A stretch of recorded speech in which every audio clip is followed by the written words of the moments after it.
नमस्कार साथियों, स्वागत है हमारे चैनल जीएस आज़ाद हिंद पर। दोस्तों, आज हम लाए हैं ज्योग्राफी के थर्ड पार्ट, जो बहुत ही इम्पोर्टेंट रहने वाली है। साथियों, मैं एक साधारण पढ़ाता हूँ, कोई ज़्यादा लोचा फोचा नहीं करता हूँ इधर से उधर रंगीन फंगीन। तो कभी आप लोग ये मत सोचिएगा कि रंगीन नहीं है तो पता नहीं क्या है नहीं है। तो आप बेधड़क बिल्कुल हमारी क्लास को पूरा ज़रूर देखें और अपनी एग्ज़ाम की अच्छी से अच्छी तैयारी करें आप।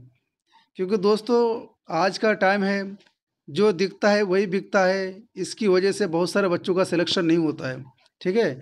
तो आप दिखने के चक्कर में मत रहिए, आप अपनी एग्ज़ाम की तैयारी के चक्कर में रहिए, आप अपनी कामयाबी हासिल करने के चक्कर में रहिए, ना कि साथियों दिखाने और दिखने के चक्कर में रहें। तो चलिए दोस्तों, शुरू करते हैं आज का हमारा ज्योग्राफी का पहला प्रश्न है पार्ट 3 का। साथियों, साथियों, तमिलनाडु में शरदकालीन वर्षा अधिकांशतः जिन कारणों से होती है वह कौन सा है? यानी तमिलनाडु में सर्दी के मौसम में, ठंड के मौसम में जो वर्षा होती है वो किस कारण से होती है? तो आपका आंसर होना चाहिए साथियों, उत्तरी पूर्वी मानसून। ठीक है, उत्तरी और पूर्वी मानसून के कारण जो है तमिलनाडु क्षेत्र में जो है वर्षा होती है, जरूर याद रखिएगा शीतकालीन में। अगला प्रश्न है, वह कौन सा राज्य है जिसमें जाड़े के मौसम में बारिश मिलती है? यानी बारिश पड़ती है, होती है, मिलती है। तो इसका करेक्ट आंसर होगा तमिलनाडु। ठीक है, ज़रूर याद रखिएगा। इस टाइप के क्वेश्चन जो है एग्जाम में बार बार पूछे जाते हैं। और अभी जितने भी बिहार में एसडीओ का उसका जितने भी 2-3 एग्जाम हुए हैं, तो बहुत सारे क्वेश्चन हमारे क्लास से आए साथियों। लेकिन अभी हमारे पास वो सुविधा नहीं जो हम आपको दिखा सके।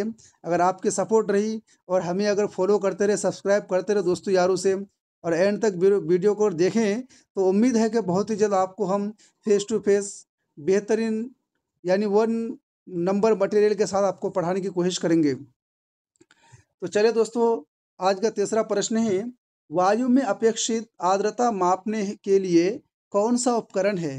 तो इसका करेक्ट आंसर है हाईग्रोग्राफ। ठीक है, हाईग्रोग्राफ जो है वायु में अपेक्षित आर्द्रता मापने के लिए काम आता है, जरूर याद रखिएगा।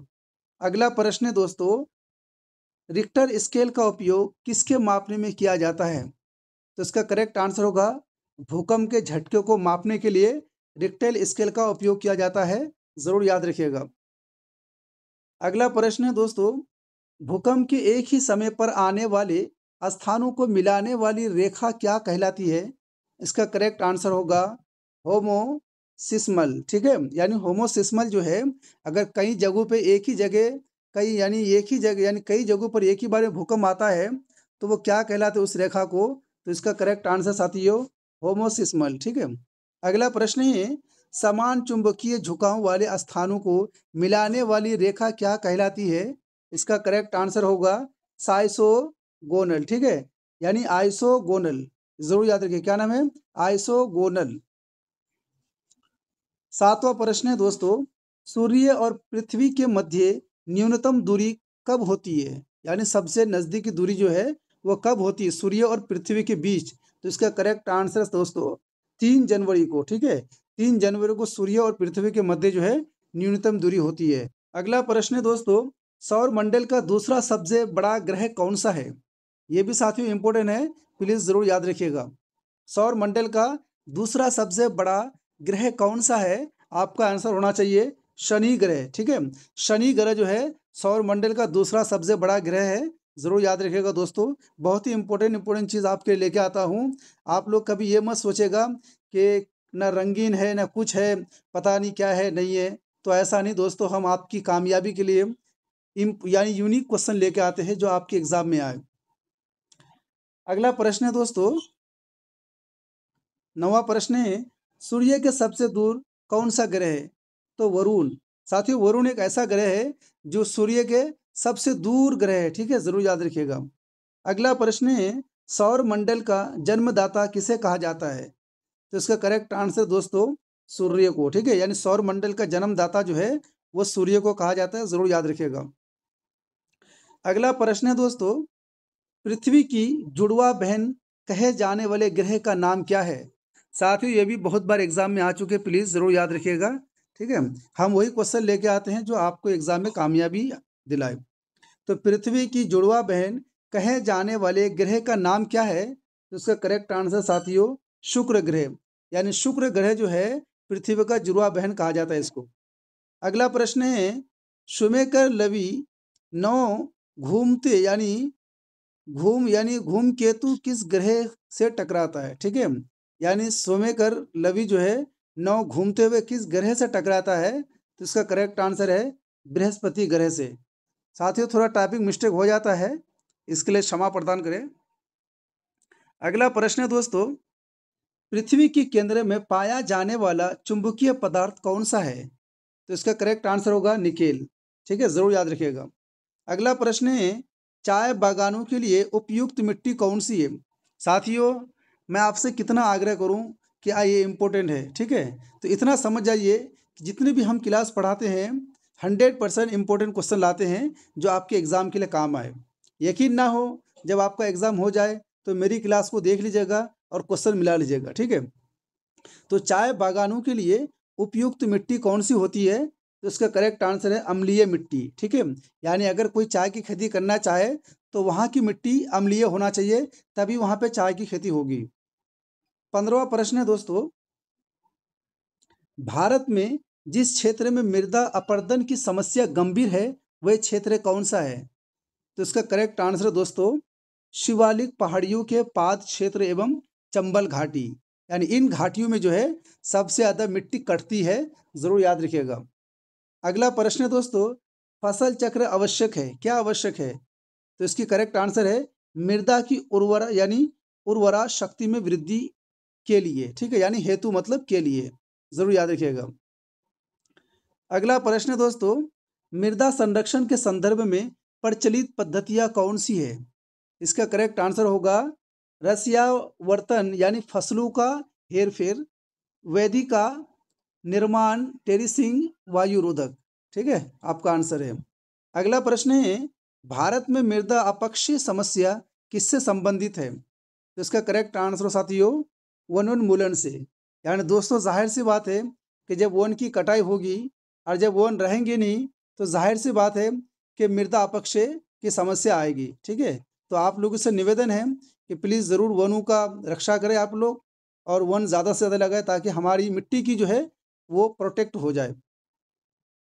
अगला प्रश्न है दोस्तों, मृदा अपरदन किससे वन सेकंड मृदा अपरदन किससे रोका जा सकता है? ठीक है, यानी मृदा अपरदन जो है अपरदन कैसे रोका जा सकता है? तो इसका करेक्ट आंसर साथियों वन रोपण से, यानी जितना आप वन रोपेंगे उतना ही हमारी मिट्टी की प्रोटेक्ट हो सकते हैं और हमारे पर्यावरण जो साथियों बेहतर हो सकता है। ठीक है, यानी हमारी सेहत के लिए बहुत ही बेहतर हो सकता है जितना आप वन रोपण करेंगे। अगला प्रश्न है दोस्तों, भोजपत्र वृक्ष कहाँ मिलता है? ये भी आपके लिए इंपॉर्टेंट हो जाता है। ठीक है, जरूर याद रखिएगा। भोजपत्र वृक्ष कहाँ मिलता है? इसका करेक्ट आंसर होगा हिमालय में। जरूर याद रखिएगा दोस्तों, कॉपी में नोट डाउन करते रहिए और आप लोग सभी बच्चे कॉपी लेके बैठे ताकि आपको दोबारा हमारी क्लास देखने की आवश्यकता ना पड़े। अगला प्रश्न है दोस्तों, कथ बनाने यानी कत्था जो होता है, कथ बनाने हेतु जिस पेड़ की लकड़ी का प्रयोग होता है वह कौन सा है? तो खैर का पेड़। ठीक है, यानी खैर के पेड़ से जो है पान उन जो खाते हैं उसका कत्था बनता है, जरूर याद रखिएगा। ठीक है, तो कत्था किससे बनता है? आम भाषा में खैर के पेड़ से बनता है। हम सरल भाषा में पढ़ाने के प्रयास कर रहे हैं ताकि आपको अच्छी तरह हमारी क्लास और पढ़ाने का तरीका समझ में आ जाए। अगला प्रश्न दोस्तों, वन जो भारत के किस सर्वाधिक क्षेत्र में पाया जाता है? तो इसका करेक्ट आंसर साथियों उष्णकटिबंधीय आर्द्र पर्णपाती वन, यानी जहाँ पर थोड़ी बारिश होगी, थोड़ा उष्णकटिबंधीय क्षेत्र रहेगा तो वहाँ पर जो सबसे ज़्यादा वन पाए जाते हैं। ठीक है, ये ज़रूर याद रखिएगा। अगला प्रश्न है दोस्तों, पश्चिमी हिमालय की शीतोष्ण पेटी यानी टेम्परेट जोन एक वृक्ष का बहुल्य कौन सा है? तो इसका करेक्ट आंसर होगा देवदार। ठीक है, अगला प्रश्न है, वह कौन सा वृक्ष है जो समुद्र तल में सर्वाधिक ऊंचाई पर पाया जाता है? तो इसका करेक्ट आंसर होगा देवदार। ठीक है, जरूर याद रखिएगा, वह कौन सा वृक्ष है जो समुद्र तल में सबसे ज्यादा ऊंचाई पर पाया जाता है? इसका करेक्ट आंसर होगा साथियों देवदार। ठीक है, 25वां प्रश्न है दोस्तों, दुलहस्ती यानी दुलहस्ती हाइड्रो पावर स्टेशन कहाँ अवस्थित है? जिसका करेक्ट आंसर होगा चिनाब नदी पर। ठीक है, ये जरूर याद रखिएगा। यानी दुलहस्ती हाइड्रो पावर स्टेशन कहाँ स्थित है? तो चिनाब नदी पर। अगला प्रश्न है, तिलैया बांध कहाँ अवस्थित है? तिलैया बांध कहाँ अवस्थित है यानी स्टे है। ठीक है, तो इसका करेक्ट आंसर होगा दोस्तों यानी बराकर नदी झारखंड में। स्टेट कौन सा होगा? झारखंड होगा। और नदी कौन सी है? बराकर नदी। तिलैया बांध कहाँ पर है? बराकर नदी के झारखंड स्टेट में, जरूर याद रखिएगा। अगला प्रश्न दोस्तों, गोविंद बल्लभ पंत सागर जलाशय कहाँ स्थित है? तो इसका करेक्ट आंसर होगा उत्तर प्रदेश में। ठीक है, यानी गोविंद बल्लभ पंत सागर जलाशय जो है उत्तर प्रदेश में स्थित है। और दोस्तों, साथियों और मेरे प्यारे स्टूडेंट, मैं इसलिए बार बार रिपीट कर रहा हूँ ताकि आप लोग बिल्कुल एक ही बार में समझ जाए और आपका आंसर याद हो जाए। अगला प्रश्न है, गंडक परियोजना संयुक्त किसकी परियोजना है? ठीक है, इसका करेक्ट आंसर है बिहार व उत्तर प्रदेश की, जरूर याद रखिएगा। 29वां प्रश्न साथियों, वह कौन सा प्रमुख राज्य है जो प्रस्तावित किसाऊ यानी किसाऊ बांध परियोजना से लाभान्वित होंगे? तो इसका करेक्ट आंसर होगा उत्तराखंड व हिमाचल प्रदेश। अगला प्रश्न है, वह कौन सा बांध है जो सिंचाई के लिए नहीं है?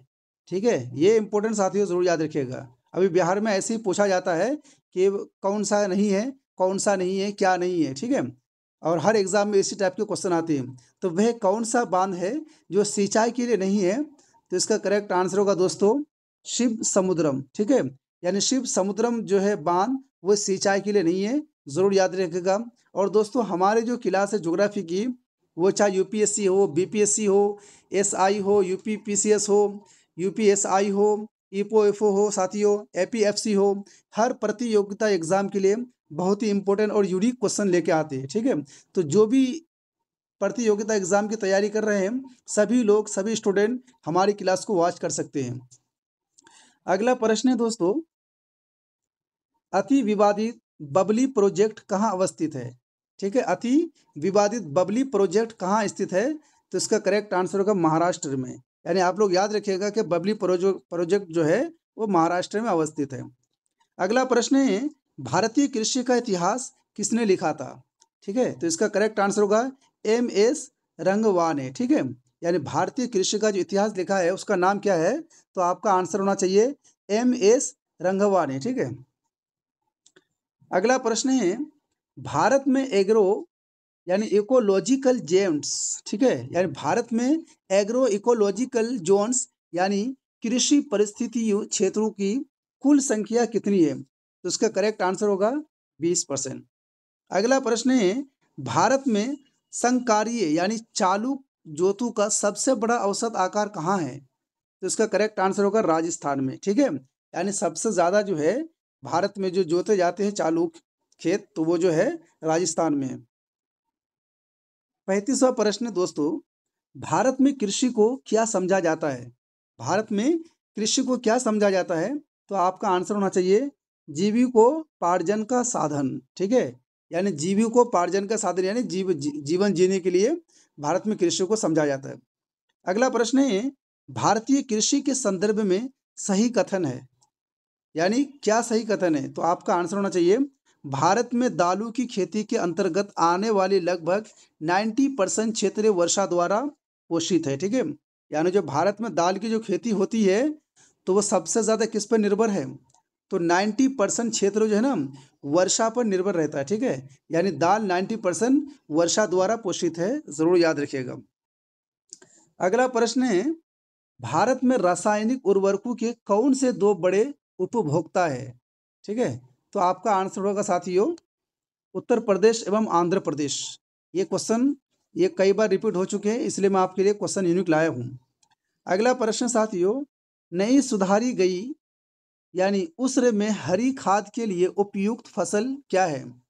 तो इसका करेक्ट आंसर होगा ढेंचा। ठीक है, अगला प्रश्न है दोस्तों, संतुलित उर्वरक का प्रयोग किसके लिए किए जाते हैं? तो इसका करेक्ट आंसर होगा उत्पादन बढ़ाने के लिए, खाद की गुणवत्ता उन्नत करने हेतु, भूमि की उत्पादकता बनाए रखने के लिए। ठीक है, यानी संतुलित उर्वरक जो प्रयोग किया जाता है वो किसके लिए किया जाता है? भूमि की उत्पादकता को बढ़ाने के लिए ठीक है, ये जरूर याद है, और गुणवत्ता लाने के लिए। अगला प्रश्न है, हरित क्रांति कई कृषि वह रचना की परिणाम थी जो जो 20वीं सदी में यानी 20वीं सदी में कब प्रारंभ की गई थी? तो इसका करेक्ट आंसर होगा 7वें दशक के दौरान। यानी साथियों, कहने का मतलब ये है कि हरित क्रांति की शुरुआत कब हुई थी? तो 7वें दशक के दौरान में, ठीक है, यानी 20वीं सदी में। अगला प्रश्न है, सदाबहार क्रांति भारत में कृषि उत्पादन बढ़ाने के लिए प्रयोग में लाई गई है। तो इसका करेक्ट आंसर होगा एम.एस. स्वामीनाथ। ठीक है, एम.एस. स्वामीनाथन, ये नाम जरूर याद रखिएगा। एम.एस. स्वामीनाथन ने उत्पादन और उत्पादकता में वृद्धि के मार्गों को उजागर करने के लिए सदाबहार क्रांति शब्द का प्रयोग किया है। तो आपके सामने साथियों क्वेश्चन आ सकता है कि सदाबहार क्रांति शब्द का प्रयोग किसने किया? तो आपका आंसर होना चाहिए एम.एस. स्वामीनाथन ने। ठीक है, जरूर याद रखिएगा। 42वां प्रश्न साथियों, नॉर्मल आर्गेस्टा यानी बोरलॉग जो हरित क्रांति के जनक माने जाते हैं, वे किससे संबंधित हैं? तो आपका आंसर होना चाहिए संयुक्त राज्य अमेरिका से। ठीक है, यानी संयुक्त राज्य अमेरिका, ठीक है, अमेरिका से, यूएसए से है। ठीक है, यानी नॉर्मल आर्गेस्टा बोरला यानी बोरलॉग क्या है? जो हरित क्रांति के जनक माने जाते हैं। इसे किसके? हरित क्रांति के जनक किसे माने जाते हैं? नॉर्मल आर्गेस्टा बोरलॉग को। ये कहाँ के रहने वाले थे? संयुक्त राज्य अमेरिका से। ठीक है, अगला क्वेश्चन है साथियों, भू आकृति विज्ञान यानी जियोमॉर्फोलॉजी का जन्मदाता किसे माना जाता है? साथियों ये भी क्वेश्चन इंपॉर्टेंट है, प्लीज जरूर याद रखिएगा। यानी जियोमॉर्फोलॉजी का जनक किसे माना जाता है? तो इसका करेक्ट आंसर होगा पेशोल। ठीक है, पेशोल को साथियों जियोमॉर्फोलॉजी का जनक माना जाता है, यानी जन्मदाता माना जाता है। ठीक है, अगला प्रश्न है, तारों के मध्य पूरी जागत यानी तारों के मध्य पूरी ज्ञात करने की इकाई कौन सी है? यानी इसका करेक्ट आंसर होगा प्रकाश वर्ष। ठीक है, यानी तारों के मध्य दूरी जो ज्ञात करने की इकाई कौन सी होती है? तो प्रकाश वर्ष, जरूर याद रखिएगा। अगला प्रश्न है, सबसे भारी ग्रह कौन सा है? साथियों देखिए इस तरह से क्वेश्चन आता है, ठीक है, कि सबसे भारी ग्रह कौन सा है? तो आपका आंसर होना चाहिए बृहस्पति ग्रह जो है सबसे भारी ग्रह है, याद रखिएगा। अगला प्रश्न है, पृथ्वी अपने अक्ष पर कितनी वंश डिग्री झुकी है? ठीक है, यानी जो साथियों पृथ्वी है कितने अक्ष जो है झुकी हुई है? ठीक है, तो इसका करेक्ट आंसर होना चाहिए साथियों साथियों 23.5 डिग्री। ठीक है, 23.5 डिग्री जो है पृथ्वी झुकी हुई है। ठीक है, अगला प्रश्न है, कौन सा ग्रह सूर्य से सर्वाधिक दूर है? तो इसका करेक्ट आंसर होगा साथियों नेपच्यून। यानी नेपच्यून जो साथियों सूर्य से सबसे ज्यादा दूर है, जरूर याद रखिएगा। अगला प्रश्न है दोस्तों, सूर्य अपने कक्ष पर किस दिशा में घूमता है? ठीक है, सूर्य जो अपने अक्ष पर किस दिशा में घूमता है? इसका करेक्ट आंसर होगा पूरब से पश्चिम। ये भी इंपॉर्टेंट है एग्जाम के लिए, जरूर याद रखिएगा। अगला प्रश्न है, सी ऑफ ट्रेविकिलिटी कहाँ पर है? तो इसका करेक्ट आंसर होगा चंद्रमा पर। ठीक है, यानी ट्रेविकिलिटी कहाँ स्थित है? तो चंद्रमा पर स्थित है। अगला प्रश्न दोस्तों, किस तारामंडल के तारे ध्रुव तारों की ओर संकेत करते हैं? तो इसका करेक्ट आंसर है सप्तवर्ष यानी सप्तर्षि। अगला प्रश्न है, यूरेनस सूर्य के चारों ओर एक परिक्रमा यानी परिक्रमा में कितना समय लेता है? क्वेश्चन को ध्यान से सुनिएगा।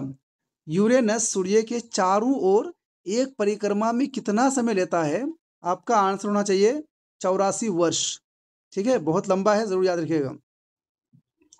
अगला प्रश्न है, पृथ्वी परिभ्रमण करती हुई प्रति मिनट करीब कितनी दूरी तय करती है? तो इसका करेक्ट आंसर साथियों 49 किलोमीटर। यानी एक सेकंड में जो है पृथ्वी परिभ्रमण करती है, तो कितना टाइम लगता है? 49 किलोमीटर लगता है, जरूर याद रखिएगा। अगला प्रश्न है, तारे का रंग जिसका सूचक है, यानी तारे का रंग किसका सूचक है? तो इसका करेक्ट आंसर होगा उसके ताप के।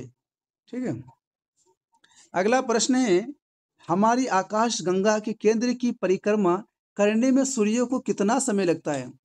तो इसका करेक्ट आंसर होगा 25 करोड़ वर्ष। ठीक है, यह भी आपके लिए इंपोर्टेंट हो जाता है, प्लीज जरूर याद रखिएगा।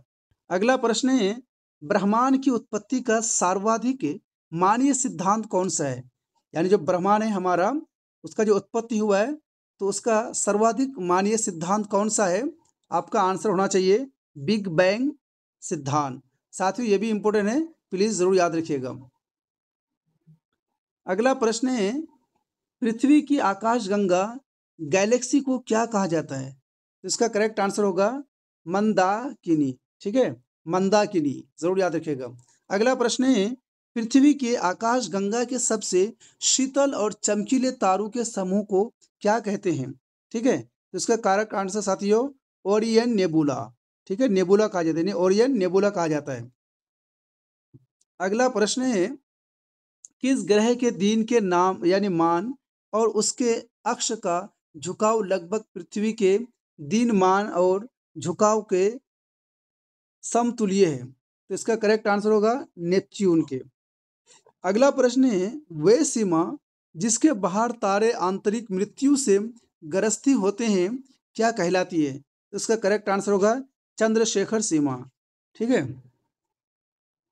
अगला प्रश्न है, सर्वप्रथम खोजा गया क्षुद्र ग्रह कौन सा है? ठीक है, यानी सर्वप्रथम फर्स्ट टाइम जो है खोजा गया क्षुद्र ग्रह कौन सा है? तो इसका करेक्ट आंसर होना चाहिए साथियों सिरस, यानी सिरस को सबसे पहले खोजा गया है। अगला प्रश्न है, मेट्रोलॉजिया नामक पुस्तक की रचना किसने की है? ठीक है, मेट्रोलॉजिया नामक पुस्तक की रचना किसने की है? तो आपका आंसर होना चाहिए अरस्तु ने। ठीक है, अरस्तु के बारे में साथियों क्वेश्चन आते रहता है, तो इसके भी जरूर ध्यान में रखिएगा। अगला प्रश्न है, बादलों की दिशा एवं गति को मापने वाला यंत्र क्या कहलाता है?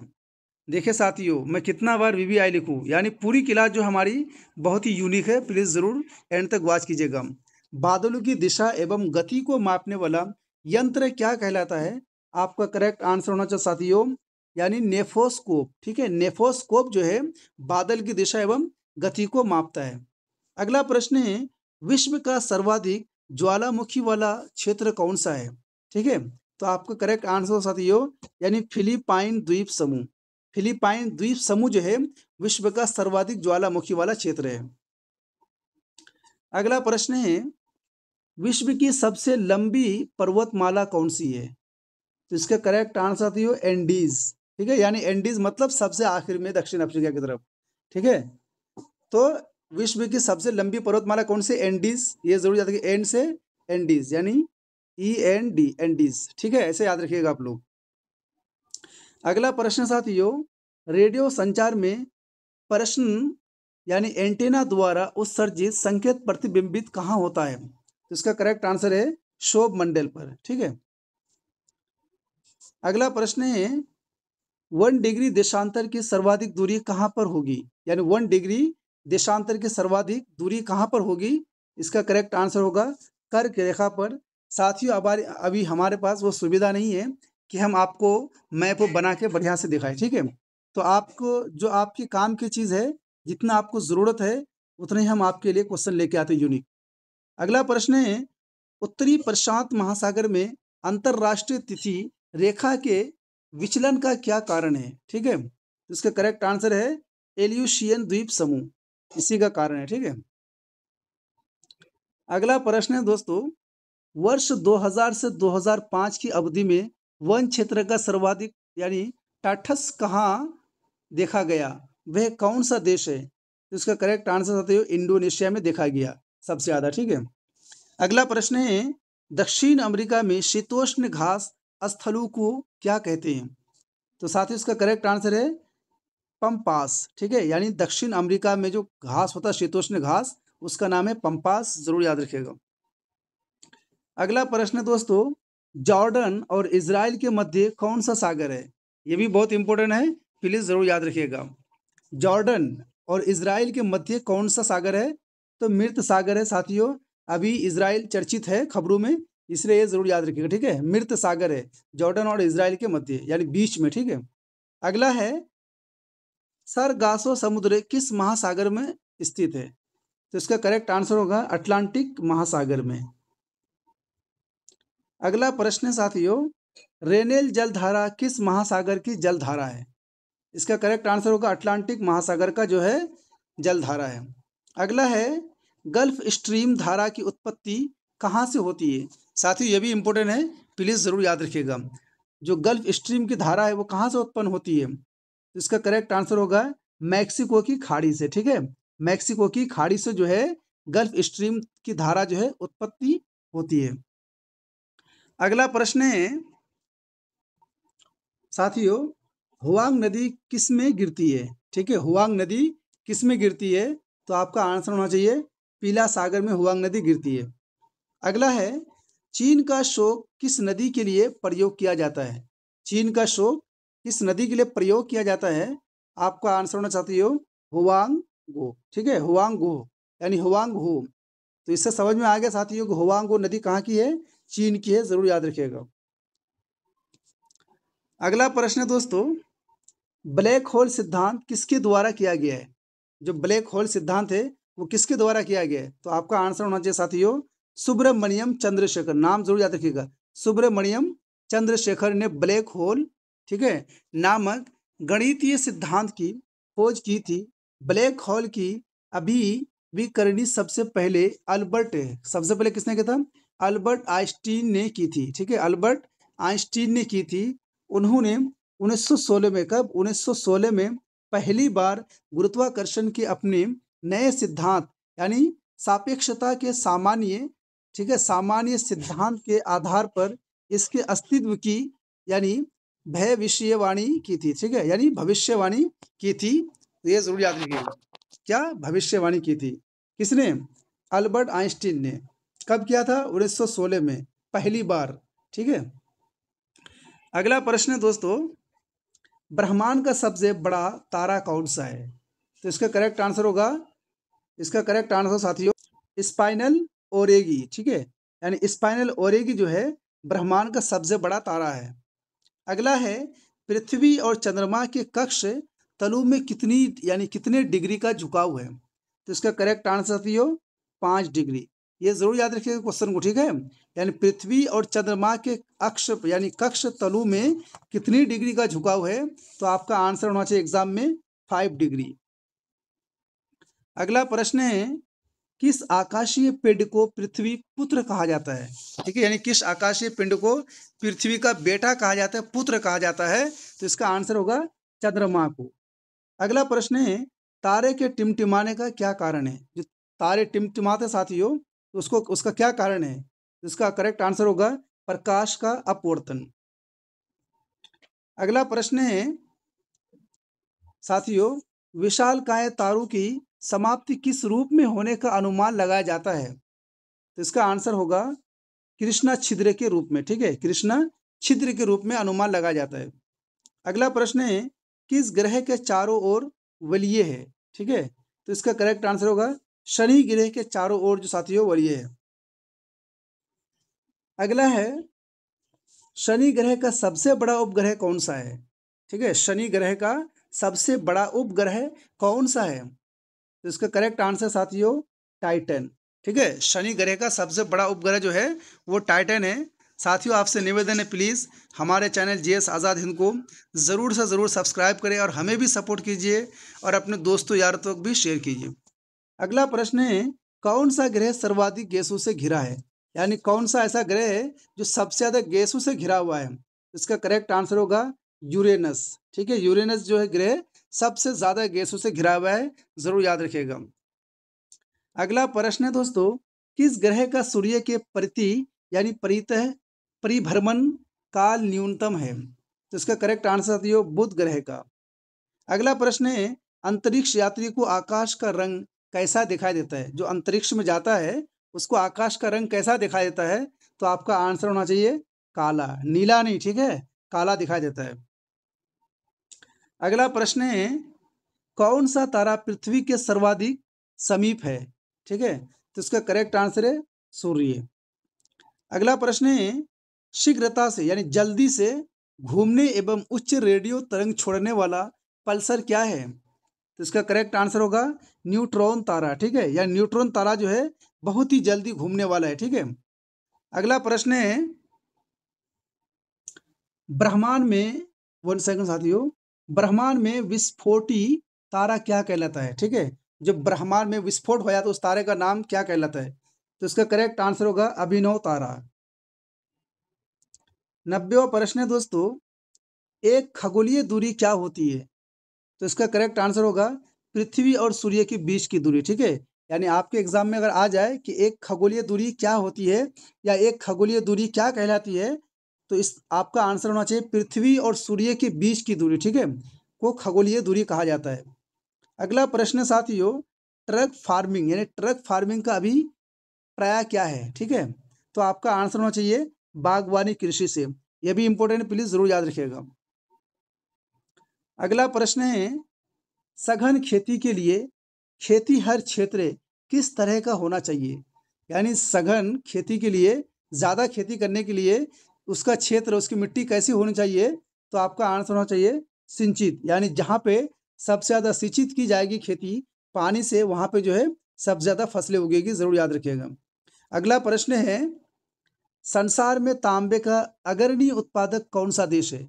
यानी कहने का मतलब साथी ये है कि सबसे ज़्यादा विश्व में, संसार में तांबे का अग्रणी यानी पहला कौन सा देश है? तो आपका आंसर होना चाहिए अमेरिका, ठीक है। यानी अमेरिका में जो साथियों सबसे ज़्यादा तांबे का उत्पादन होता है। अगला प्रश्न है, हीरा व्यापार का सबसे बड़ा केंद्र कौन सा है? तो इसका करेक्ट आंसर साथियों एंट वर्ष, ठीक है।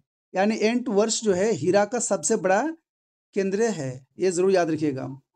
अगला है, विश्व का बृहत्तम मत्स्य आहरण क्षेत्र कौन सा है? तो इसका करेक्ट आंसर साथियों ग्रैंड बैंक, ठीक है। ग्रैंड बैंक जो है विश्व का बृहत्तम मत्स्य आहरण है। अगला प्रश्न है, यूरोप की किस देश को लघु यूरोप कहा जाता है? ठीक है, तो इसका करेक्ट आंसर होगा फ्रांस। तो साथियों फ्रांस जो है एक यूरोप का देश है, ठीक है, जिसे लघु यूरोप कहा जाता है। अगला प्रश्न है साथियों, स्वप्निल मीनारों वाला शहर के उपनाम से कौन सा नगर जाना जाता है? यानी दोस्तों कहने का मतलब ये है कि कौन सा ऐसा मीनार है जिसे स्वप्निल मीनार के नाम से जाना जाता है? तो आपका आंसर होना चाहिए साथियों, आपका आंसर होगा ऑक्सफोर्ड, ठीक है। ऑक्सफोर्ड शहर को साथियों यानी स्वप्निल मीनारों के नाम से भी जाना जाता है, इसका उपनाम है। तो ऑक्सफोर्ड का उपनाम क्या है? स्वप्निल मीनार। 98वां प्रश्न है साथियों, निशी शहर के नाम से, वन सेकेंड, निशी शहर के नाम से कौन जाना जाता है? तो इसका करेक्ट आंसर दोस्तों लहासावा, ठीक है। यानी लहासा को जो है निशी शहर के नाम से जाना जाता है। अगला प्रश्न है, विश्व में तंबाकू का सबसे बड़ा उत्पादक देश कौन सा है? ये तो साथियों बहुत ही इंपॉर्टेंट है, प्लीज जरूर याद रखिएगा। विश्व में तंबाकू का सबसे बड़ा उत्पादक देश कौन सा है? तो आपका करेक्ट आंसर होना चाहिए चीन। ये जो चीन है ना साथियों, बहुत सारी चीजों में दुनिया का सबसे बड़ा उत्पादक देश है, ठीक है, जरूर याद रखिएगा। हमारे क्लास का दोस्तों आखिरी और लास्ट प्रश्न है, आपसे निवेदन है कि प्लीज़ दोस्तों को ज़रूर शेयर कीजिए एंड सब्सक्राइब भी कीजिए। अगर हमारी क्लास का आपको फ्री में पीडीएफ चाहिए तो वीडियो के डिस्क्रिप्शन में टेलीग्राम लिंक दिया हुआ है, आप जहां कर वहां पे आप टेलीग्राम में ज्वाइन होकर के फ्री में पीडीएफ को प्राप्त कर सकते हैं। तो आज का अंतिम प्रश्न दोस्तों, दक्षिणी पूर्वी एशिया में, ठीक है, दक्षिणी पूर्वी एशिया में रबड़ किस स्थान से लाया जाता है? ये बहुत इंपॉर्टेंट हो जाता है। तो इसका करेक्ट आंसर साथियों अमेजन बेसिन से। यानी दक्षिणी पूर्वी एशिया में रबड़ किस स्थान से लाया जाता है? तो आपका आंसर होना चाहिए अमेजन बेसिन से। तो ठीक है दोस्तों, फिर मिलते हैं नेक्स्ट वीडियो में। जब तक के लिए आप लोग पढ़ते रहिए, मेहनत करते रहिए। अगर हमारी वीडियो अच्छी लगी तो लाइक, सब्सक्राइब एंड शेयर ज़रूर करते रहिए। बहुत बहुत धन्यवाद।